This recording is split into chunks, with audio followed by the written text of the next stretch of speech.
okay, that was a yeah. That was a weaker episode. That was a pretty weak episode. Yeah. The part at the end with Kurapika was great, though. Yeah, that was good. I'm very excited That was about good. that. I would love to see more concurrent storylines going on simultaneously. You know, Yes, just kind of going absolutely. in parallel. Yep. They're learning similar things, Right. similar paths that they're on, and we show how they they infer more things to us as the viewers because we get the omniscient perspective. Right. Yes, because that's really one of the big strengths of having a story that's so big. Mm-hmm. You know, just so many episodes like with HunterxHunter. Right. Because you can do that. I'm really excited to see what happens. But oh man, they did everything by the book. They had the Tops guy have this kind of little gimmicky power. The shonen protagonist tried to Terminator it up, and of course he didn't win. Which I'm glad he didn't win. Which was good. Glad he didn't win. Yeah. But it was basically just Wing explaining everything to us as viewers. Yeah. And I didn't learn anything new. Like that was all right. Pretty, that was all pretty stuff, obvious. I was very surprised that they actually decided to do that because it was like, didn't they already tell us all of that in the previous episode? Not really. The idea was that there were things that was like sort of new, like objects that are compatible. It's like, oh, it's like, cool. yeah, okay. Like, but that could be like a 10-second little like snippet that they throw in and keep going.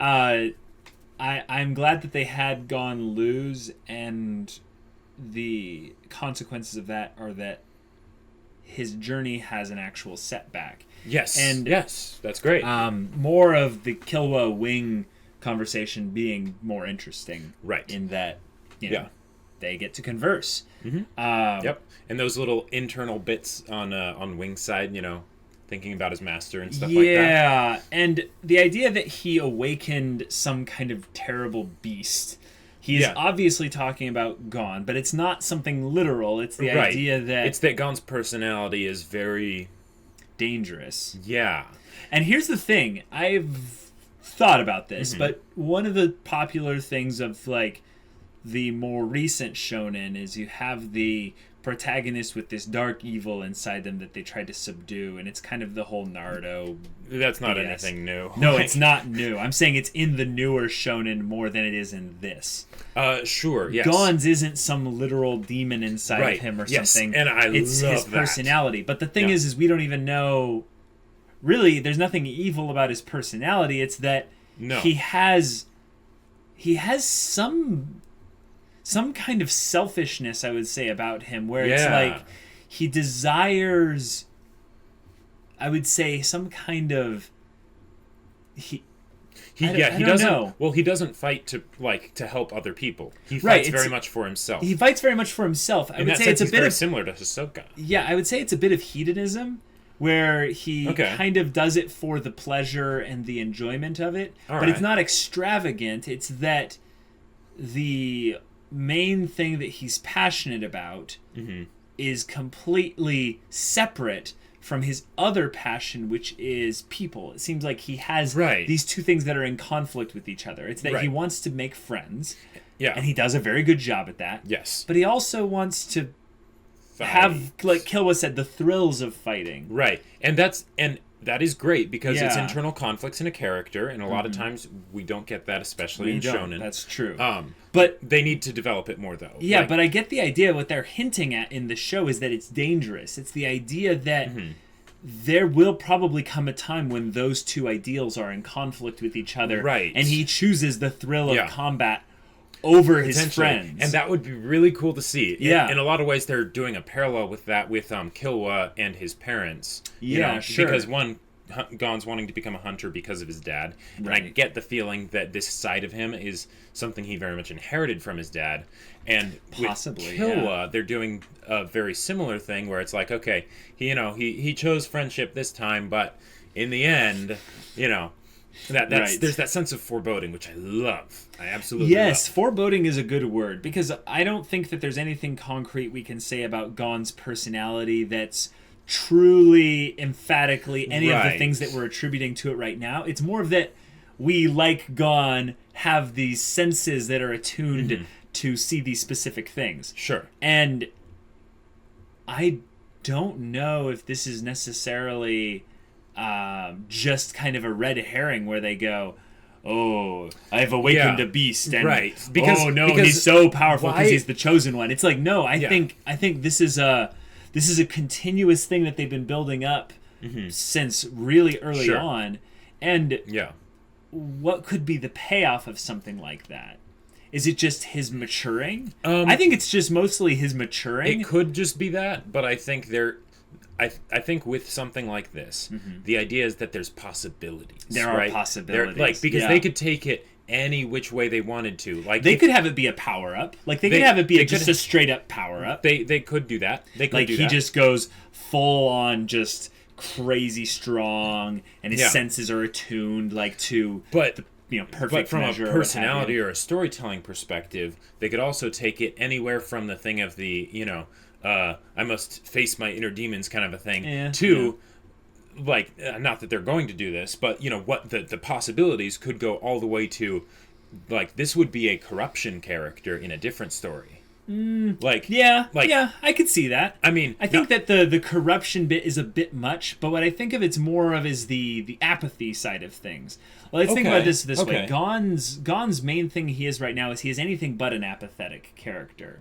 Right. I would say he's a very passionate, go-getter, positive, and even generous character in some ways. And even when he has the negative emotions, when he was sulking, that was an active sulking. It was not. There was nothing apathetic. There was nothing passive about it. But I get the idea that eventually he could descend into apathy. Okay. And it's something to where he would need his friends to help him out of. Sure, yeah. But apathy isn't dangerous. I would say apathy is more of the immobile... It can be dangerous for a story. It can be dangerous for a story. That's a very good point. Maybe this is a critical moment where Gon kind of chooses to move past apathy and it kind of delays the whole thing. Okay. But I could see it being a recurring thing where maybe he has to fight to break past apathy. Because his whole thing is that he has to go in the direction he's going, but anytime he hits a setback, it makes him question everything for a little bit. Right, they did that with Hisoka earlier. Yeah, and then he basically gets back onto the path, and he's stronger than ever before. Sure. And it's better that way. Right. And I could see them doing a blend of the two, but I think that might be the main focus, is that the apathy is something that he will be in constant battle with. And it will be his friends, it'll be his resolve, it'll be his determination, and it'll be his positivity that keeps pushing him past that. Even when, say, it gets to a point like a really tough obstacle, like a really hard thing that he can't really get past. And by the way, we need those to happen. We do. Because having what was that thing that the Joker said? In their final moments, people show their true colors. Right. Twisted line in that movie, right? Right. But it's derived from the idea that when the iron's put in the fire, that's when you see what it's really made of, right? That's a good point. So if Gon is not having that much struggle, we won't see his true self necessarily. Exactly. And if this is closer to his true self, we could see someone that's actually very strong in almost everything but spirit, and someone whose spirit is actually very fragile. That would be interesting. And they put on this veneer, I would say almost shroud or 10 of positivity and generousness and selflessness to kind of be the cure or the remedy to his own internal apathy. Maybe this is the writer's kind of... This is what I was hinting at previously, that the writer is being critical of generic protagonists who are kind of apathetic and just... I don't care about the world. I'm the edgelord. Yeah. And this is someone who has to deal with the threat of that being a thing that takes over him. And he fights back. He fights back against it with the power of friendship and all these good positive things that protagonists should have. And that can make it so that as he develops and gets stronger, and all that stuff, that it is directly tied to his progressions as a character and facing his own inner struggles, his own not literal inner demons. Right. Which would be very cool to see. That would be very cool to see. I think that that's the biggest thing we can get out of this in terms of the big picture. Gon as a character right here in this episode, it it didn't really do much. Right. One of the things that they might be hinting at is maybe some applications of Nen that he'll use in the future. I like the idea that it wasn't fully explained. I tried to come up with my reasoning for it, but you caught on to it. It wasn't fully explained, overtly by Wing doing the side exposition, why he chose to use Zetsu in order to hide himself. Right, the idea that he didn't actually even know he was doing it. Right, so maybe even Gon didn't intend for that to be a thing, but he's thinking, okay, I'm going to make myself as untargetable as possible. He's in the RPG terms, he's upping his dodge chance with as much buffs and stimulants or whatever as he can. Right. And then because the enemy's attacks consume mana, his idea is he'll be able to outlast them or at least get close enough to be able to take out the summoner. But he gets trapped and he ends up getting injured, which we're glad because protagonists need to have consequences when they do stupid stuff. Thank you. But with Killua having this be a thing where he will wait for Gon before he chooses to train. What is Killua's goal in that? Does he want to be truly equals with Gon, or does he want to have, or is it more of a competitive thing where he doesn't want an unfair advantage, even though Gon did make a mistake? I think it's more of a friendship thing. I think it's more of a friendship thing where it's not about who's stronger or whatever, or making sure that they're the same strength. Yeah, it's about the idea that Killua is not wanting to do this necessarily to get stronger. He's wanting to do this just to do it with Gon, which is so cool because that's a legitimate friendship right there. Exactly. One of the weird things is that you'll have all these friendships in shonen shows that aren't really based on much of anything. Yep. And it's these little actions like this. Why are they here? Or why are they friends? Or why are they friends? Yeah. Yeah. And things like this is great because without that little bit that they sort of have thrown in there, and maybe we're just like reading into it, I don't know, but this could otherwise have been a situation where it's basically just lazy writing, where they basically are like, oh, I don't actually have a motivation for this character to be here and be doing this right now. Right. So I'll just have them do it and just sort of gloss over it, right? Right. But with the way they've set up Killua and Gon so far in the show, I would say it very much makes sense that this would be a friendship-based thing, especially since they just came from Killua's house and all the stuff that happened there. Yeah. I really wonder also if there's a bit of an attachment issue with Killua in that he doesn't want to give Gon a reason to leave. So him staying beside Gon is kind of this idea that he left his family, but he won't leave Gon. He's basically chosen his next family in Gon, and him staying beside him is kind of giving away that he still has that need for a family. Right, and by him staying with Gon, he kind of shows how much he needs that. Which actually, I've always wondered if this is going to be one of those shows that ends up with Killua and Gon being at odds against each other. I feel like it's actually going to be more of a thing of where they'll keep each other in check. Right. But when they do come to odds at some point in the future, because it's going to happen at some point, just not necessarily that, crazy of, being at odds. I could see it being a thing where there's a bit of an unequal relationship in some ways if Gon's apathy catches up with Killua's need for a family, and Killua says, no, I need you, and Gon's like, but I don't need you. If they did that would be so dark and so twisted. That would be so dark and twisted. So crazy. But it wouldn't last. It wouldn't last. It would take a while, but they would probably come back to each other. But, would it be one of the things that would be potentially crazy awesome from that? What's that? Is that would fulfill the Killua's dad's little prophecy that Killua would return. Yes, good. That it wouldn't be enough, right? That he'd go out there and see what's out there and then be like, nope, this is where I belong. Sure. So, and then maybe Killua would need to kick the crap out of Gon to knock the sense into him and be like, we're friends, right? I don't care if you don't need me. I'm going to stick around beside you through it all. And they're just crying. I would love to see that, but that would not make Killua go back to his house. No, I was saying that would be after he had already been at his house, and then he came to his senses that he needed to save Gon from the apathy, and he came back. That would be fantastic. Be awesome. I really hope that happens. I have a very strong connection with the line, "We're friends," right? Right. Whenever, whenever I hear that line in something, I'm just like, yes! Yeah. Because usually, I mean, how can you say that and not have there be a lot of emotion behind it? Because a lot of times in stories like this, they'll throw around the idea of friends and things like that, and they'll do it so often that you'll kind of lose out on the power of that idea of friends, right? Because, it's like the whole idea of you can't choose your family, but Killa can. Well, apparently. Well, Killa can, right. And it's also that whole thing of, family is more than blood and all that. Right. But taking the you are my nakama, Yeah, I got you.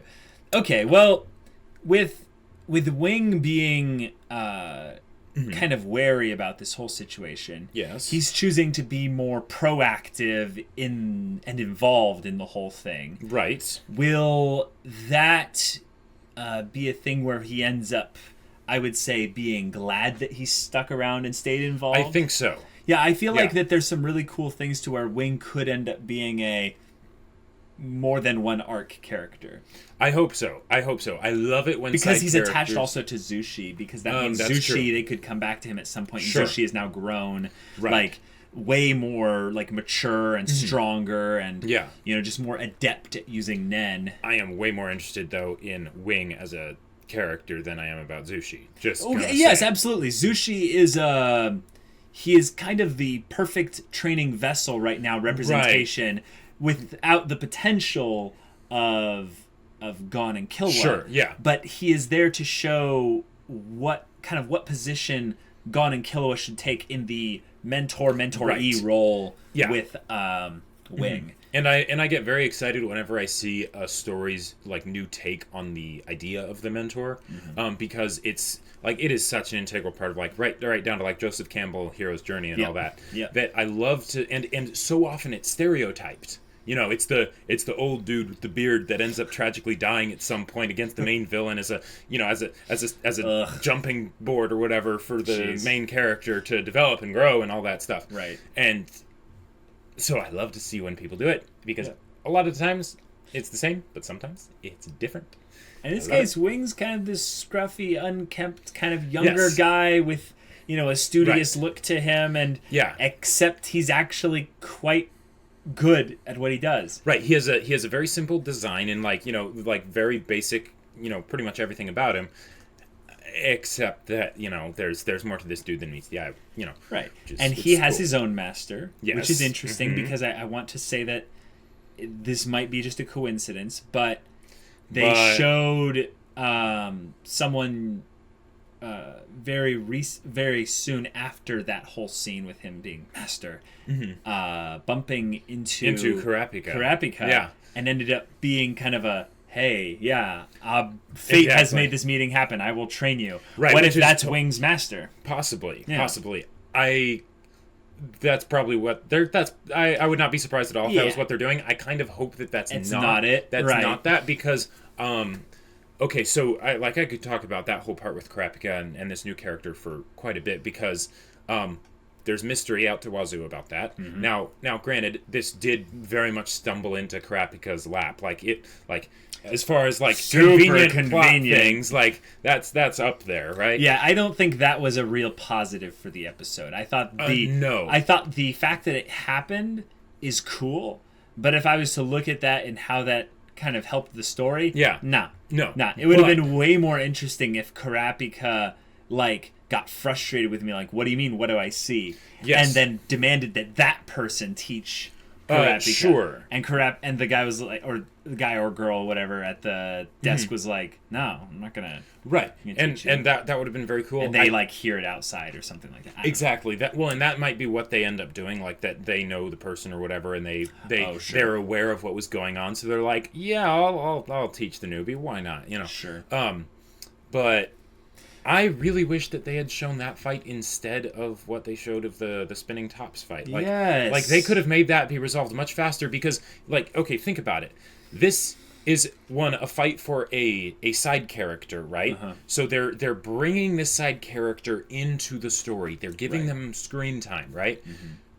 So, because they're just doing this now, that denotes more importance on something like this than necessarily what was going on with Gon in the arena, because they've been spending a lot of time there. There's no reason that fight in particular really means anything. Yeah. They developed this. The setting for when he ran into him is awesome. It's dark. There's storm clouds above. It's raining. Stuff like that.